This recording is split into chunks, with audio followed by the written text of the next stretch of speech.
fear of being ordinary. You don't feel guilt. You don't feel shame. You feel power when others feel fear. Not because you're evil, but because weakness terrifies you. This is Antisocial Personality Disorder. ASPD isn't just rebellion. It's a pattern of disregard for others, their rights, their feelings, their safety. People with ASPD may lie, manipulate, or harm without remorse, but beneath the cruelty is a fear of vulnerability. This disorder often begins in childhood. Maybe they grew up in chaos, where empathy was punished and dominance was survival. So they learned, if I control others, I won't be controlled.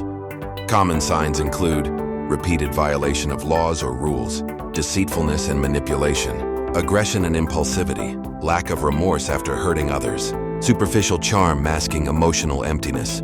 But here's the truth. Not every person with ASPD is violent. Some are calculated, some are charming, some are successful, but emotionally hollow. In relationships, they may seem magnetic at first, but connection is often transactional. They may fake empathy, mirror emotions, or use charm to gain control. And when they're done, they disappear.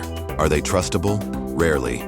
Their loyalty is often strategic, not emotional. They may betray without guilt and justify it without hesitation. Do they feel empathy? In most cases, no. They may understand emotions intellectually, but not feel them. Even with partners, children, or family, connection is often shallow or absent. So what's the difference between a sociopath and someone with ASPD? Sociopathy is often more impulsive, emotionally reactive, and shaped by environment. Sociopaths may form brief emotional attachments and show guilt in rare moments.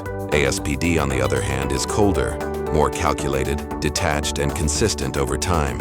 And here's the biggest misconception. People often mistake their boldness for bravery, but it's not courage.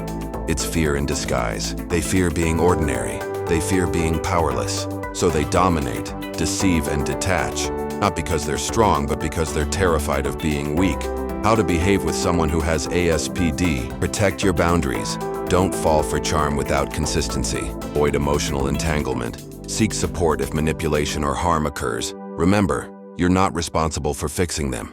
Here's the life lesson. Not all masks hide pain. Some hide emptiness. And healing doesn't always mean reconnection. Sometimes it means walking away. Drop a comment if you've ever felt manipulated or emotionally drained, and follow for future episodes on trauma, healing, and emotional intelligence.